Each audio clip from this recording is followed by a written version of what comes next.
오늘 시편을 살펴보려고 합니다. 시편은 우리가 지난주 살펴봤던 욥기의 말씀처럼 시가서에 속한 말씀입니다. 시가는 시와 노래의 책이다라고 생각할 수 있죠. 시가서를 뭐라고 또 부를 수 있다라고 했지요? 성문서라고 부르기도 한다라고 했어요. 그 성자가 무슨 성자라고요? 성인 성자입니다. 그러니까 거룩한 문서라고 할 수도 있지만 거룩한 사람들의 기록들, 이렇게 생각해 볼 수가 있는 거예요. 이 성문서를 히라보로 하기오그라파라고 부른다라고 말씀을 드렸죠. 번역하면 거룩한 글들이라고 번역을 할 수가 있습니다. 여러분, 시가서는 하나님이 주신 말씀이 아니라 하나님을 경험한 사람들, 하나님의 역사, 하나님의 일하심, 하나님의 계시를 경험한 사람들이 하나님께 고백한 말씀이에요. 때로는 이야기로, 때로는 지혜로, 때로는 노래로 하나님께 올려졌던 그런 고백들, 이야기들, 노래들, 시들이 이 시가서다, 이렇게 생각을 할 수가 있지요. 그래서 우리가 이 성문서를 설교할 때에는 꼭 복음서라든가 또 모세오경이라든가 역사서라든가 다른 말씀과 꼭 함께 이 말씀을 전해야 한다라는 말씀도 여러분에게 드렸던 적이 있습니다. 여러분, 이 시편은 특별한 말씀이에요. 성경 말씀 가운데 가장 부피가 큰 말씀이에요. 시편은 몇 장으로 이루어졌죠? 몇 장? 150장. 길죠. 그래서 어떤 분은 이 시편을 읽다가 성경 읽기를 그만두는 분이 있어요. 왜 이렇게 긴 거야? 여러분, 포기하지 마시고 시편을 통해서 은혜를 많이 받으시면 좋겠습니다. 여러분, 시편은 말씀드린 대로 하나님을 향한 응답이에요. 모세오경과 역사서와 예언서 가운데 역사하시고 또 자기를 계시해 주신 하나님께 반응하고 또 응답한 노래, 시, 찬양이 이 시편입니다. 때로는 탄원도 있고요, 때로는 지혜도 들어 있어요. 그것이 이 시편입니다. 그래서 이 시편은 이제 이스라엘 백성들 가운데 예배 찬송으로 많이 사용이 됐습니다. 그럼 우리 이 CCM 가운데에도 시편을 가사로 해서 하나님께 올려드렸던 찬양이 많이 있죠. 여호와 우리 주여 주의 이름이, 뭐 이런 찬양도 있고요. 이 시편은 하나님께 드린 노래입니다. 하나님께 드린 사랑의 노래, 감사의 노래, 때로는 탄원의 노래, 때로는 비통함의 노래, 때로는 마음의 큰 절망의 노래라고 할 수가 있는 거예요. 그것이 이 시편입니다. 자, 제목과 저자와 기록 연대에 대해서 생각해 보려고 하는데요. 여러분, 시편의 히브리 원문과 70인역에 찬양의 책이라고 하는 이름이 붙여져 있습니다. 특별히 70인역의 제목은 살모이라는 건데요. 번역하면 어떤 뜻인가 하면 악기의 반주에 따라 붙여진 노래라는 뜻을 갖고 있어요. 악기의 반주에 따라서 하나님께 올려진 노래다라는 거예요. 그것이 시편이다라고 생각해 볼 수가 있는 거죠. 자, 시편의 저자는 누굴까요? 여러 저자가 있어요. 모세도 저자입니다. 다윗도 저자입니다. 솔로몬도 저자입니다. 또 이 시편에 우리가 잘 알지 못하는 그런 50명의 저자들이 있습니다. 시편의 50편은 누가 저자인지를 알 수 없는 그런 말씀이에요. 그리고 고라 자손도 저자고 아삽, 헤만, 에단도 이 시편의 저자입니다. 살펴보면 다윗은 시편의 73편을 기록을 했습니다. 여러분, 우리가 말씀을 읽다 보면 이 다윗과 솔로몬에 대해서 그런 고백이 있어요. 하나님을 찬양하는 자였다. 여러분, 이 다윗은 하나님을 찬양하는 사람이었어요. 그래서 73편에 하나님을 찬양하고 하나님께 자기의 마음을 드러내는 고백 노래를 지었던 인물이 이 다윗입니다. 그리고 모세도 시편의 저자입니다. 시편 90편은 모세의 노래입니다. 그리고 솔로몬도 시편 72편, 127편, 이 솔로몬이 시편의 저자이기도 하죠. 또 고라 자손들, 여러분이 고라 자손은 누구죠? 모세에게 저항하고 대항하고 반역하다가 큰 어려움을 당했던 사람들이죠. 그런데 그 자손들이 회개하고 그리고 하나님께 노래했던 사람들이 되었습니다. 또 아삽, 다윗과 솔로몬 때 찬양대원이었죠. 이 아삽 자손들도 시편 가운데 12편을 남겼습니다. 그리고 헤만, 다윗 시대의 찬양대원입니다. 88편, 시편 88편을 그가 남겼죠. 여러분 시편 88편을 보면 헤만의 마스길이라고 되어 있어요. 마스길이라는 게 뭐죠? 마스길? 여러분 모르세요? 왜 안 물어보세요? 셀라는 뭔지 아세요? 시편을 읽다 보면 셀라 이렇게 괄호 열고 셀라 이렇게 나오잖아요. 셀라는 뭔지 아세요? 근데 왜 안 물어보세요? 물어보셔야죠. 목사님, 이 시편을 읽는데 셀라가 있어요. 셀라가 뭐예요? 마스길, 헤만의 마스길, 시편 89편, 에단, 솔로몬 시대의 지혜자인데 솔로몬에게 버금가는 아주 지혜가 있었던 인물인데 그가 89편을 기록을 했어요. 거기도 에단의 마스길이라는 제목이 붙어 있어요. 마스길은 지혜의 시니, 교훈적인 시 이런 뜻을 갖고 있어요. 예. 셀라는 뭐죠? 셀라는 두 가지 의미로 우리가 추측을 합니다. 첫 번째는 쉬었다가 이런 뜻이에요. 쉬었다가, 조금 쉬었다가. 또 그 다른 의미가 또 있어요. 목소리 높여 이런 뜻이에요. 그러니까 시편을 노래하다가 셀라 그러면 목소리 높여 이렇게 이제 표현하는 표현이고, 또 셀라 하면은 쉬었다가 이렇게 이제 어떤 그 사인을 주는 것이라고 생각해 볼 수가 있죠. 자, 이 시편 88편, 89편은 헤만과 에단이라는 사람의 기록입니다.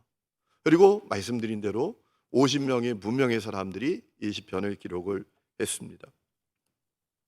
여러분 시편의 기록 연대는 언제일까요? 시편의 기록 연대는 아주 깁니다.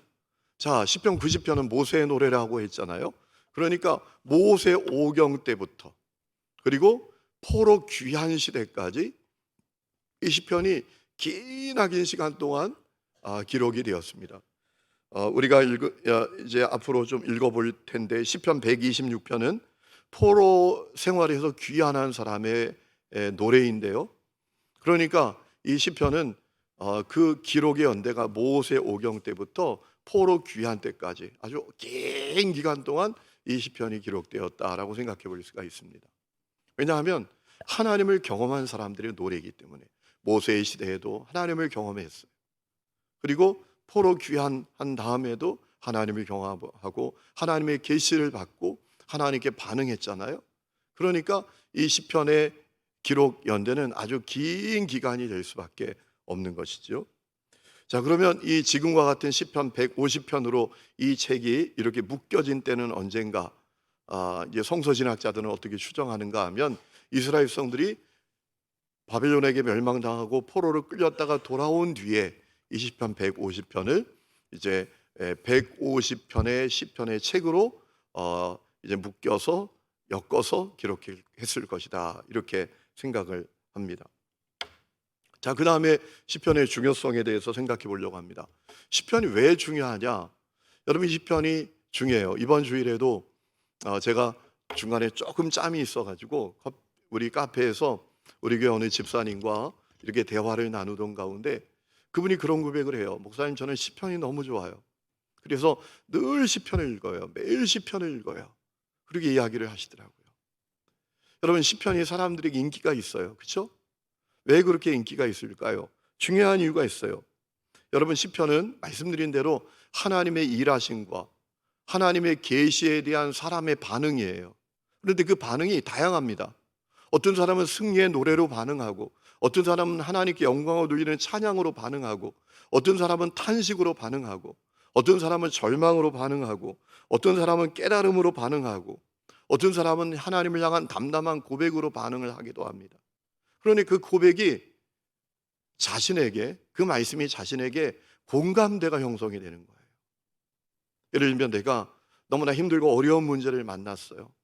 정말 너무나 마음이 비통해요. 그때 어떤 이 시편의 말씀을 읽다 보면 나하고 똑같은 비통함의 마음을 토로하는 내용이 있어요. 그래서 그 말씀을 통해서 위로를 받기도 하고 깨달음을 얻기도 하고 지혜를 얻기도 하는 거죠. 어떨 땐 승리했어요. 하나님께 찬양 드리고 싶어요. 어떤 시편의 말씀을 보면 승리자의 찬양이 있거든요. 그 말씀을 보면서 공감을 얻는 거예요. 그래서 이 시편은 사람들에게 가장 공감을 많이 얻는 그런 말씀 가운데 하나인 것입니다. 그래서 이 시편이 참 중요합니다. 자, 시편을 읽을 때 우리가 주의해야 될 점이 한 가지 있습니다. 시편을 읽을 때 우리가 반드시 주의해야 될 점이 있는데 그건 뭔가 하면, 여러분, 이 시편에 어떤 말씀은 제목이 붙어 있어요. 제목이. 우리가 그 제목에 대한 정보가 있을 때에는 그 제목에 따라서 읽어야 돼요. 여러분, 그 제목이 어떤 역사적인 사건을 의미하는 제목이 있어요. 예를 들면 우리 찾아보실까요? 시편 3장. 시편 3장 한번 보시죠. 시편 3장 말씀 한번 읽어보겠습니다. 우리 한번 보시죠. 여러분이 가진 성경의 대부분 제목이 적혀 있을 거예요. 자, 어떤 제목이 붙어 있죠? 다윗이 그의 아들 압살롬을 피할 때 지은 시. 자, 어떤 시편은 이 시편의 제목에 그 시편이 기록된, 쓰여지게 된 어떤 역사적인 사건에 대한 정보가 기록되어 있다라는 거예요. 그렇기 때문에 우리는 그 사건의 맥락을 따라서 이 말씀을 읽어야 된다라는 거예요. 자, 시편 3편 같은 경우는 다윗의 아들 압살롬이 쿠데타를 일으켰을 때 다윗이 도망가면서 하나님께 드렸던 고백이에요. 자, 그러니까 그 역사적인 상황, 삶의 자리와 동떨어져서 이 시편을 이해하면 안 된다라는 거예요. 이 시편을 읽으면서 이 말씀이 지금 압살롬이 쿠데타를 일으키고 다윗이 너무나 비통한 마음으로 도망치면서 하나님께 드려졌던 노래였지 라는 것을 이해하고 그 맥락 속에서 성경을 읽어야 된다라는 거예요. 전혀 엉뚱하게 적용하면 안 된다라는 거예요. 지난주에 엉뚱하게 적용하고 있는 우리 말씀 하나 살펴봤잖아요. 욥의 친구가 와서 욥을 책망합니다. 야, 너 이 고난을 통해서 너 연단 받는 거야. 너 이 연단을 통해서 너가 성숙하고 성장하게 될 거야. 너의 시작은 미약했지만 너의 나중은 창대하게 될 거야. 이 말씀은 여러분, 많은 한국교회 성도들이 또 한국교회 목회자들이 이 말씀을 잘못 적용했잖아요. 그 말씀을 어디다 갖다 줘요? 이렇게 크게 기념으로 새겨가지고 개업식에 갖다 주는 거예요. 여러분, 그 말씀을 개업식에 갖다 주는 것은 어떤 의미인가 하면 이런 거예요. 너 연단 받을 거야. 너 장사 시작하는 건 연단의 시작이야. 뭐 이런 의미로 그 말씀을 갖다 주는 거하고 똑같아요. 그러니까 이 시편을 읽을 때 우리가 그것과 동일합니다.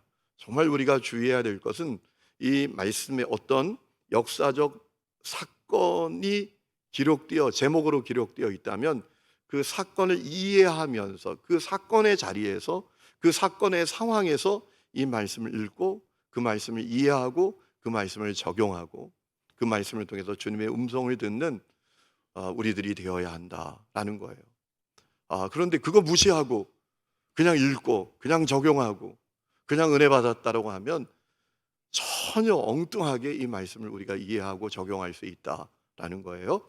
그래서 여러분이 시편을 읽을 때 그 제목을 잘 살펴봐야 돼요. 이 시편은 어떤 상황에서, 어떤 사건 속에서, 어떤 삶의 자리에서 불려진 노래인가, 그것을 잘 우리가 살펴봐야 된다라는 것입니다. 자, 시편의 구조에 대해서 생각해 보려고 합니다. 여러분, 구조를 잘 아는 것이 대단히 중요하다라고 했죠. 숲을 알아야 나무들을 알 수 있어요. 그냥 나무부터 알면 숲을 모를 수 있어요. 구조를 잘 알아야 말씀을 이해할 수 있는 겁니다. 여러분, 시편은 150편으로 구성이 되어 있지만 5권의 책이 모여진 거예요. 5권의 책이 모여져서 시편 150편이 된 겁니다. 1권부터 50권까지.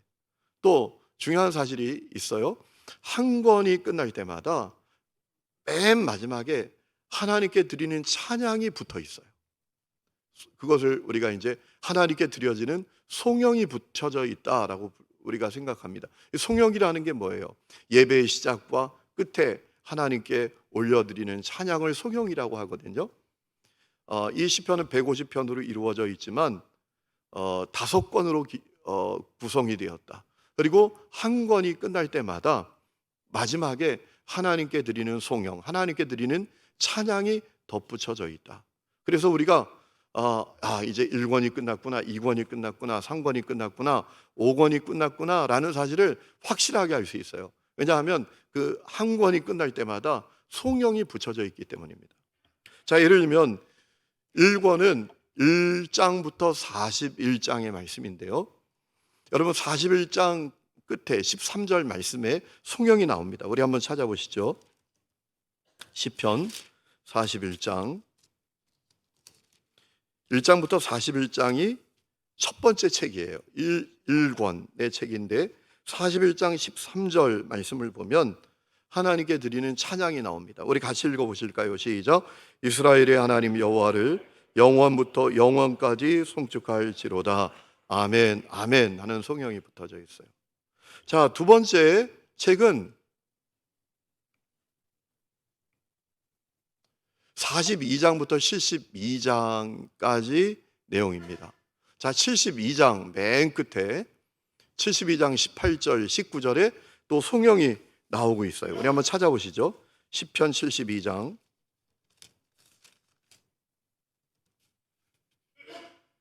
2권이 끝날 때 18절, 19절 우리 다 같이 읽어보실까요? 시작.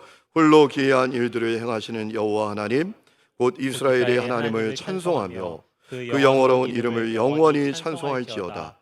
온 땅에 그 영광이 충만할지어다. 아멘, 아멘. 자, 송영이 붙어 있죠? 그래, 2권이 끝났구나 라는 사실을 우리가 확인할 수 있습니다. 그리고 3권은 73장부터 89장까지입니다. 자, 3권이 끝날 때에도 우리 89장 찾아보시죠.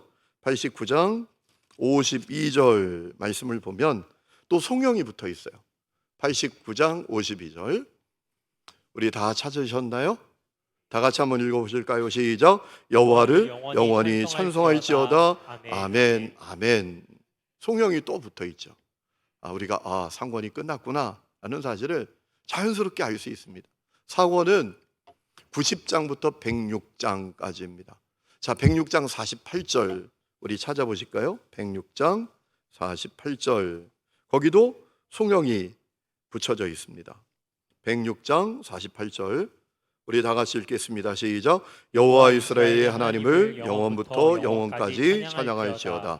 모든 백성들아 아멘 할지어다. 할렐루야 하고 딱 끝나게 됩니다. 4권이 끝났구나. 그리고 5권은 107장부터 150장까지입니다. 5권의 송영은 105장 6절이라고 우리가 생각할 수 있어요. 150장 6절 우리 다 같이 한번 읽어보실까요? 시작. 호흡이 있는 자마다 여호와를 찬양할지어다. 할렐루야. 이렇게 끝나고 있는데 사실 이 시편 150장은 시편 전체를 마무리하는 송영이라고 생각해 볼 수가 있어요. 우리 시편 150장 다 같이 한번 읽어보실까요? 시작. 할렐루야. 그의 성소에서 하나님을 찬양하며 그의 권능의 궁창에서 그를 찬양할지어다. 그의 능하신 행동을 찬양하며 그의 지극히 위대하심을 따라 찬양할지어다. 나팔소리로 찬양하며 비파 수금으로 찬양할지어다. 소고치며 춤추어 찬양하며 현악과 퉁소로 찬양할지어다. 큰 소리 나는 재금으로 찬양하며 높은 소리 나는 재금으로 찬양할지어다. 호흡이 있는 자마다 여호와를 찬양할지어다. 할렐루야. 아멘. 여러분, 시편 150장이 이렇게 구성이 되어 있어요. 우리가 생각할 때 그냥 150장을 무작위적으로 묶었을 것 같지만 그렇지 않아요. 5권으로 이루어진 책을 하나로 묶었다. 그리고 한 권의 책이 끝날 때마다 하나님께 드리는 찬양으로 그 책이 맞춰진다라는 사실을 우리가 기억하면 됩니다. 그래서 여러분이 이제 시편을 이렇게 읽어가면 1권이 끝났구나. 송영이 나오는 거 보니까. 요즘 성경은 아주 친절해서 각 권이 끝날 때마다 또 각 권이 시작될 때마다 3권, 4권, 제 성경만 해도 그렇게 적혀 있어요.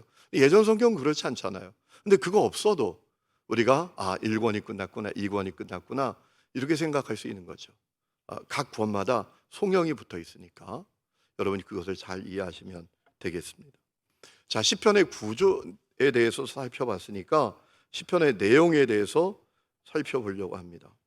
여러분, 시편은 보통 11가지 유형으로 분류를 합니다.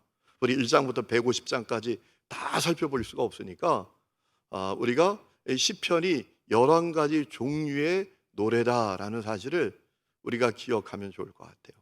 그런 측면에서 이 시편의 내용을 살펴보고 오늘 이제 말씀을 마치려고 하는데요. 그 첫 번째는 뭔가 하면 하나님을 향한 개인의 탄원시가 있습니다. 탄원이라는 게 뭐예요? 하나님을 향하여 호소하는 거죠. 자기의 처지를 하소연하기도 하고 하나님의 구원과 하나님의 도움을 간절히 바라는, 그것이 탄원 아닙니까? 이 시편은 11가지 어떤 종류의 노래로 구성되어 있는데 그 첫 번째가 하나님을 향한 개인의 탄원입니다. 여러분, 그것이 이제 여러 말씀들이 있어요. 개인의 구원과 나를 변호해 달라고 하나님 앞에 탄원하는 그 시가 이제 3장부터 7장, 12장, 13장, 22장, 25절, 5장부터 28장 쭉 나오는데 우리가 대표적인 말씀 하나만 살펴보죠. 시편 3장입니다. 시편 3장.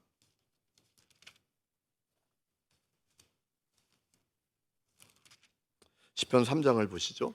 시편 3장은 다윗의 탄원이에요. 여러분, 아들에게 쫓겨서 목숨 부지하기 위해서 도망치는 이 다윗이 하나님께 하소연하는 노래가 이 시편 3장이었어요. 자, 제가 한번 읽어봅니다. 여호와여, 나의 대적이 어찌 그리 많은지요. 일어나 나를 치는 자가 많으니이다. 하소하는 거예요. 하소하는 거죠. 쉽게 말하면 이런 거예요. 하나님, 내 주위에 다 나를 죽이려고 하는 놈들 뿐이에요. 하나님을 향해서 자기의 처지를 하소연하는 거죠. 여러분, 이 말씀이 어떤 사람에게는 되게 절실한 말씀으로 다가오지 않겠어요? 오늘도 주변에 다 나를 공격하는 사람들이고 다 나를 어렵게 하려고 하는 사람뿐인 그런 환경에 우리가 처할 때가 있잖아요. 자, 두 번째는 공동체의 탄원시가 있습니다. 자, 개인도 하나님 앞에 탄원하기도 하지만 공동체적으로 나라나 민족이나 또 공동체가 하나님 앞에 하소연하고 하나님의 구원을 간절히 바라는 그런 탄원의 시들이 있습니다. 대표적인 말씀이 44장입니다. 여러분, 44장 한번 보실까요?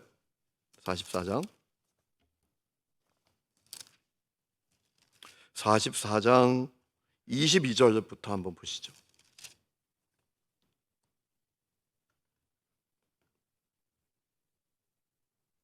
22절부터 26절까지 우리 한번 읽어보실까요? 시작. 우리가 종일 주를 위하여 죽임을 당하게 되며 도살할 양같이 여김을 받았나이다. 주여께서서 어찌하여 주무시나이까? 일어나시고 우리를 영원히 버리지 마소서. 어찌하여 주의 얼굴을 가리시고 우리의 고난과 압제를 잊으시나이까? 우리 영혼은 진토 속에 파묻히고 우리 몸은 땅에 붙었나이다. 일어나 우리를 도우소서. 죄인자하심으로 말미암아 우리를 구원하소서. 여러분, 주어가 바뀌었죠? 나가 아니라 우리예요. 자, 22절 보세요. 우리가 종일 주를 위하여 죽임을 당하게 되며 도살할 양같이 여김을 받았나이다. 하나님, 우리가 죽게 생겼어요. 우리가 망하게 생겼어요. 하나님 앞에 탄원하며 하소연하는 그런 내용 아니겠어요? 그런 시들이 많이 있습니다. 44장, 60장, 74장, 79장부터 80장, 83, 85, 90, 123장의 말씀들이 있어요. 어떤 분은 눈치가 빠른 분들은 이런 거를 얼른 사진으로 이렇게 찍어 놓는 분들도 계신데 여러분, 필요가 없으신가요? 이 필요가 있잖아요. 그죠? 어떨 때 우리 가정이 너무 어려워. 우리 가문이 너무 힘들어. 그러면 여러분, 이런 공동체의 탄원지를 우리가 찾아보면서 나의 우리의 그 어려운 사정과 형편을 주님께 올려드리면서 기도할 수 있으면 얼마나 좋아요. 자, 지나갑니다. 빨리 못 찍게 기회가 없어요. 지나가면 끝이에요. 필요하신 분은 저에게 말씀을 드리면 보내드릴게요. 파일로.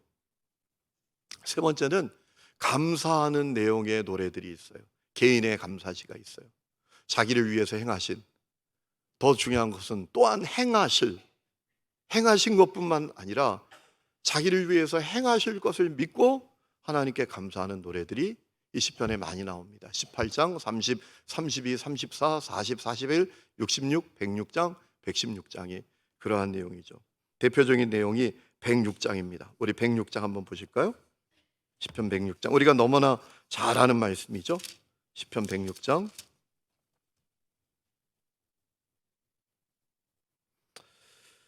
자, 우리 다 같이 읽어보실까요? 시작. 할렐루야, 여호와께 감사하라. 그는 선하시며 그 인자하심이 영원함이로다. 자, 1절만 읽을게요. 하나님께 감사하라. 하나님께 감사하는 시예요. 자, 그런데 개인의 감사시뿐만 아니라 공동체가 하나님께 감사하는 노래가 있습니다. 어떤 개인이 아닌 공동체나 국가, 민족이 하나님께 감사의 노래를 부르는 그 내용이 있습니다. 대표적인 말씀이 시편 124장, 129장의 말씀이죠. 여러분 124장 한번 보실까요? 시편 124장 6절부터 8절까지만 한번 보실까요? 시편 124장 6절부터 8절까지 다 같이 읽어보십시다. 시작. 우리를 내주어 그들의 이에 씹히지 아니하게 하신 여호와를 찬송할지로다. 우리 영혼이 사냥꾼의 올무에서 벗어난 새같이 되었나니 올무가 끊어짐으로 우리가 벗어났도다.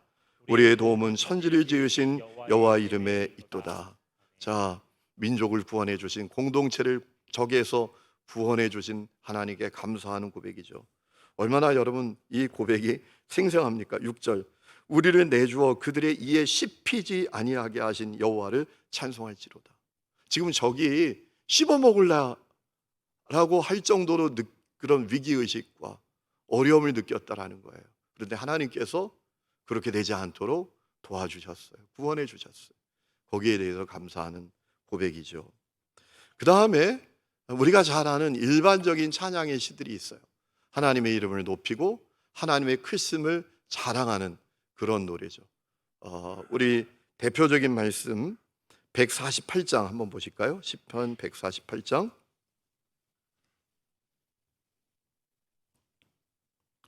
자, 다 같이 읽어보십시다. 시작. 할렐루야, 하늘에서 여호와를 찬양하며 높은 데서 그를 찬양할지어다. 그의 모든 천사여 찬양하며 모든 군대여 그를 찬양할지어다. 해와 달아 그를 찬양하며 밝은 별들아 다 그를 찬양할지어다. 하늘의 하늘도 그를 찬양하며 하늘 위에 있는 물들도 그를 찬양할지어다. 아멘. 거기까지만 읽을게요. 일반적으로 하나님을 찬양하는 거죠. 여러분, 이 찬양의 마음이 여러분에게 느껴지십니까?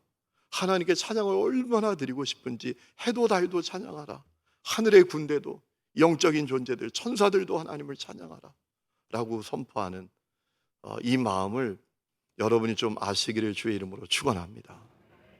자, 그런데 일반적인 찬양시도 있지만 묘사적인 찬양시도 있어요. 하나님의 속성, 하나님의 그 놀라운 역사, 하나님의 행위, 하나님의 일하심을 구체적으로 찬양하는 그런 노래가 있습니다. 대표적인 말씀이 33, 36, 105, 111, 113, 117, 135, 136, 146, 147장 같은 찬양이죠. 대표적인 말씀이 우리 시편 33장 한번 가보실까요? 시편 33장 4절부터 8절까지 한번 보십시다. 여호와의 말씀은 정직하며 그가 행하시는 일은 다 진실하시도다.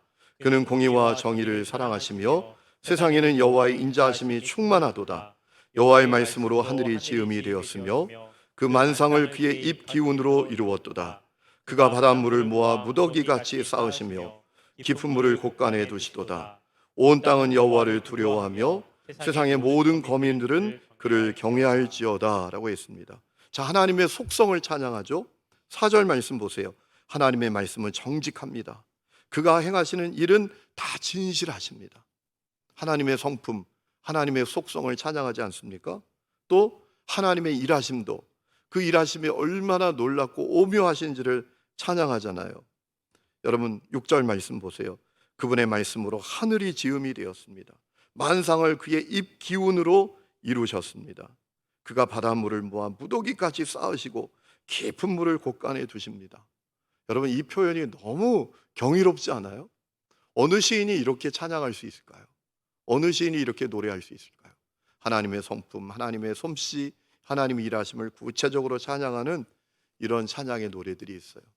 저는 여러분이 이런 찬양을 좀 부르는 분들이 되시면 좋겠습니다. 여러분, 우리가 마음과 성품과 힘과 뜻을 다해서 하나님을 사랑한다라는 것은 그분을 향한 고백, 그분을 향한 우리의 어떤 찬양도 구체적인 찬양이 되고 정말 힘을 다하고 뜻을 다하고 우리의 성품을 다한 찬양이 되어야 한다라고 저는 믿습니다. 여러분, 어, 제가 그 이렇게 성도들의 그 기도 제목을 보거나 그 헌금 제목들을 이렇게 보면 참 성의 없다고 느껴지는 그런 그 제목들이 있어요. 예, 뭐 이런 거 있어요. 뭐 주님 다 감사합니다. 정말 다 감사할 수는 있죠. 범사에 감사합니다. 뭐 이런 정말 우리가 모든 것에 감사할 수 있는 거죠. 그리고 모든 것이 다 감사한 거죠. 그런데 하나님을 향하여 감사를 좀 더 구체적으로 고백하는 훈련이 되면 좋겠어요. 하나님 이것도 감사하고 저것도 감사하고 그것도 감사하고 요것도 감사하고 그렇게 우리가 구체적으로 그분을 향한 감사, 그분을 향한 사랑, 그분의 은혜를 우리가 표현할 수 있으면 좋겠어요. 하나님이 그 고백, 그 노래, 그 감사를 얼마나 기쁘게 받으실까요?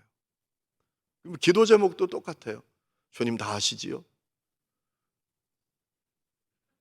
그렇게 끝내지 말고 하나님 이것도 저것도 이것도 저것도 이렇게 구체적으로 하나님께 고백하는 그런 훈련이 되면 좋겠어요. 시편을 읽어보면 읽어볼수록 야 어떻게 이렇게 하나님의 솜씨를 노래하는데 이렇게 자세하게 어떤 관찰력을 가지고 또 최선을 다해서 가장 경이로운 표현으로 가장 진심을 다한 표현으로 하나님을 노래할 수 있을까? 그런 마음을 갖게 될 때가 많이 있습니다. 자, 그 다음에 등극시라는 게 있어요. 즉위시라고도 하는데요. 모든 것을 통치하고 다스리시는 하나님의 절대 주권, 하나님의 통치, 하나님의 주권을 노래하는 시라고 생각해 볼 수가 있어요. 자, 47장, 93장, 96장부터 99장이 그 내용이라고 생각할 수 있는데요. 여러분 47장 한번 보실까요? 시편 47장 7절부터 9절까지 한번 보시죠. 자, 우리 다 같이 읽어보십시다. 시작. 하나님은 온 땅의 왕이심이라 지혜의 시로 찬송할지어다. 하나님이 묵백성을 다스리시며 하나님이 그의 거룩한 보좌에 앉으셨도다. 문나라의 고관들이 모이며 아브라함의 하나님의 백성이 되도다. 세상의 모든 방패는 하나님의 것이며 그는 높임을 받으시리로다. 아멘. 하나님의 주권, 하나님의 통치를 노래하고 있지요. 하나님은 온 땅의 왕이십니다. 하나님이 묵백성을 다스리십니다. 하나님은 그의 거룩한 보좌에 앉으셨습니다. 라고 말하면서 하나님의 절대 주권, 하나님의 통치를 노래하는 시들이 이 시편 안에 있습니다. 또 순례자들의 노래가 있어요. 여러분 이스라엘 성들이 유월절과 오순절과 장막절에 예루살렘에 올라가게 됩니다. 예루살렘 성전에 올라가게 됩니다. 그때 성전에 올라가면서 이스라엘 성들이 불렀던 노래들이 이 시편에 많이 있어요. 43장, 46, 48, 76, 84, 87, 120장부터 134장까지의 노래는 성전에 올라가면서 불렀던 노래들입니다. 여러분 대표적인 말씀 한번 우리가 찾아보시죠. 76장 한번 보실까요? 시편 76장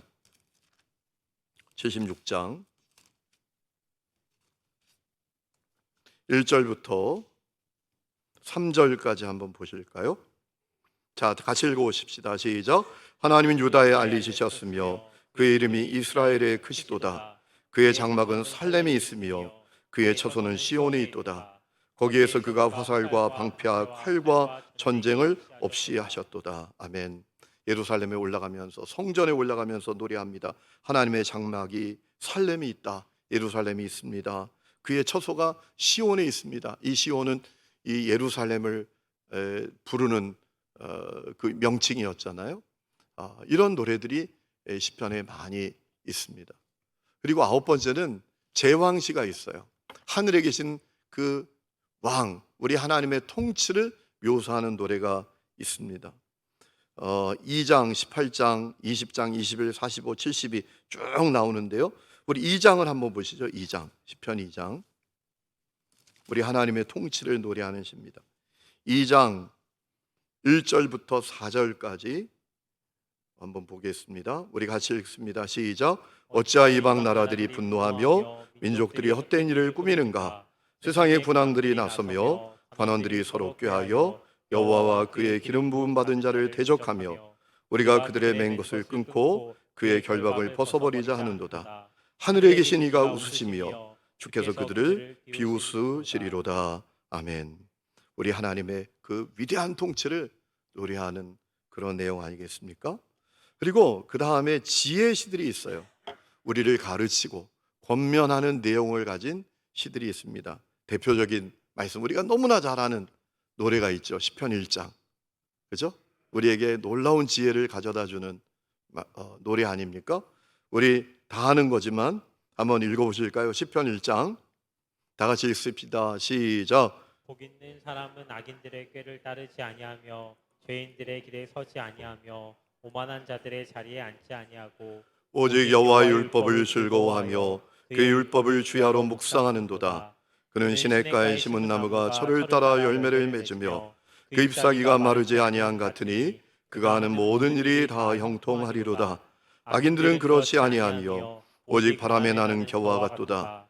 그러므로 악인들은 심판을 견디지 못하며 죄인들이 의인들의 모임에 들지 못하리로다. 무릇 의인들의 길은 여호와께서 인정하시나 악인들의 길은 망하리로다. 아멘. 우리에게 지혜를 주는 거죠. 의인과 악인의 길 가르쳐 주는 거예요. 그리고 마지막은 좀 그렇지만 저주시가 있어요. 이 저주시는 어떤 건가 하면 대적을 심판해 달라고, 하나님 대적을 멸망시켜 달라고 하나님께 탄식하며 부르는 노래가 있어요. 그런데 그 심판과 그 징계는 하나님의 정의를 이루는 심판이에요. 우리가 그것을 기억해야 하죠. 대표적인 말씀 35장입니다. 우리 35장. 여러분의 눈이 동그래지는 것 같아요.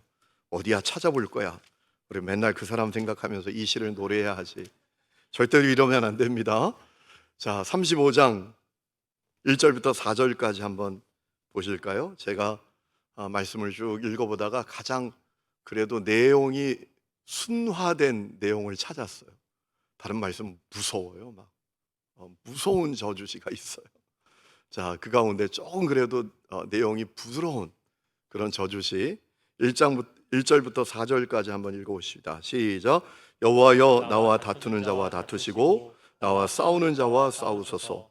방패와 손방패를 잡으시고 일어나 나를 도우소서. 창을 빼서 나를 쫓는 자의 길을 막으시고 또 내 영혼에게 나는 내 구원이라 이르소서.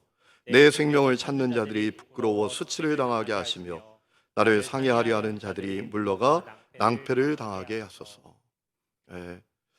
나를 어렵게 하는 사람들, 참으로 불의하게 나와 우리 공동체 가운데 어렵게 하는 그들에게 하나님의 정의를 이루어 달라고 하나님께 노래하는 일명 저주시라고 불리는 그런 노래들도 이 시에 있습니다. 그렇기 때문에 서두에 말씀드렸던 대로 사람들이 이 시편을 너무 좋아하는 거예요. 시편을 읽다 보면 내 마음하고 똑같은 거예요. 어떨 땐 내가 막 나를 공격하는 사람들이 미워, 나를 어렵게 하는 사람들 때문에 막 죽고 싶은 마음도 들어. 어디론가 막 도망가고 싶기도 해. 세상을 살아갈 소망조차 잃어버리기도 하고, 또 어떨 때는 너무나 마음이 기쁘고 감사로 가득하고 막 승리의 마음으로 내 속에 가득 차서 이 막 그냥 벅차오르는 마음을 어찌할 수 없는 그런 모든 감정들이 이 시편 안에 다 들어있어요. 그래서 시편을 읽어가면서 우리가 공감을 하게 되는 거죠. 때로는 힘들 때 이 시편 기자의 그 고통의 고백을 통해서 힘든 내 상황 속에서 위로를 받기도 하기도 하고, 슬플 때 또 위로를 받기도 하고, 그런 이 말씀이기 때문에 이 시편이 많은 사람들에게 아주 좋아하는 말씀이고 또 많은 유익을 주고 많은 사람들에게 또 영적으로 유익한 그런 말씀인 것입니다. 자, 결론을 냈습니다. 자, 여러분, 시편은 하나님의 역사와 계시에 대한 사람의 반응이다라고 했습니다. 자, 그러면 우리는 이런 질문 앞에 서야 합니다. 우리는 우리 삶의 자리에서 어떤 시편을 써 가야 될까라는 거예요. 여러분, 작용에는 언제나 반작용이 있습니다. 우리 신앙생활이 그런 거 아닙니까? 하나님께서 오늘도 우리 가운데 일하고 계십니다. 그리고 하나님께서 오늘도 하나님의 뜻을 우리에게 알려주고 계십니다. 그때 우리는 어떻게 반응할 것인가? 그리고 우리의 반응은 우리와 함께 살아가는 사람들, 또 우리의 후대들에게 어떤 영향력을 끼칠 것인가? 이 질문 앞에 우리는 서야 합니다. 여러분, 저는 부디 여러분이 복된 영향력을 남기는 분들이 될 수 있기를 축원합니다. 여러분, 그래서 신앙 일기를 쓰는 것은 대단히 중요한 것 같아요. 신앙 일기를 여러분 잘 쓰세요. 그것이 하나님을 향한 반응이에요. 내가 너무나 힘들고 어려운 상황 속에 있어요. 그 상황 속에서 하나님을 향한 고백, 하나님을 향한 노래를 써보는 거예요. 여러분, 그것이 나중에 그 신앙 일기가 여러분의 자녀들, 여러분의 후대들에게 엄청난 도전이 될 거예요. 야, 우리 엄마 아빠가 그렇게 힘들고 어려웠을 때에도 끝까지 하나님 붙들고 씨름했구나. 야, 그런 상황이면 하나님이고 뭐고 다 팽개치고 떠날 것 같은데, 도망칠 것 같은데, 그렇지 않고 끝까지 하나님을 붙들고 믿음으로 씨름했구나. 그리고 결국 승리의 반응을 남겼구나. 여러분, 그런 멋진 성도들이 되면 얼마나 좋겠어요. 여러분, 오늘 여러분의 아름다운 시편들을 써 내려갈 수 있기를 축원합니다. 여러분, 그렇게 될 때 믿음의 명문 가문은 되어질 줄로 믿습니다.